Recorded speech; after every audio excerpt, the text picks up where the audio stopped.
کتنے ہفتوں میں آپ بیٹا یا بیٹی کا الٹرا ساؤنڈ کے ذریعے پتہ لگا سکتے ہیں؟ آپ نے جب بھی جینڈر ریویل کرانی ہے یہ بات آپ ذہن میں رکھیں کہ فرسٹ ٹرائمیسٹر آف پریگنینسی میں عام طور پہ بہت مشکل ہے کہ آپ جینڈر کے بارے میں بتا سکیں کہ یہ بیٹا ہے یا بیٹی ہے، کیونکہ اس وقت بچہ اتنا چھوٹا ہوتا ہے، اس کے پارٹس ڈیولپنگ ہوتے ہیں، اور اس صورت میں گروئنگ پارٹس میں ہمیں دیکھنا بہت مشکل ہوتا ہے کہ یہ بیٹا ہے یا بیٹی ہے۔ اگر آپ نے جینڈر کا پتہ کرنا ہے تو پھر اس کے لیے آپ کو 18 سے 22 ہفتے کا ویٹ کرنا پڑے گا۔ اس ٹائم پیریڈ میں بآسانی ڈاکٹر آپ کو ہیلپ آؤٹ کر سکتا ہے کہ یہ بیٹا ہے یا بیٹی ہے۔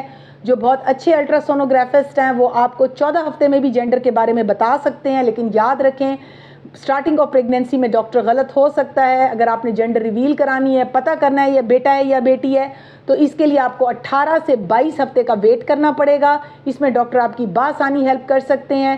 چھوٹے بچے اور بہت بڑے بچے پہ بعض اوقات جینڈر ریویل مشکل ہوتی ہے، تو اس کے لیے 18 سے 22 ہفتے تک انتظار کریں۔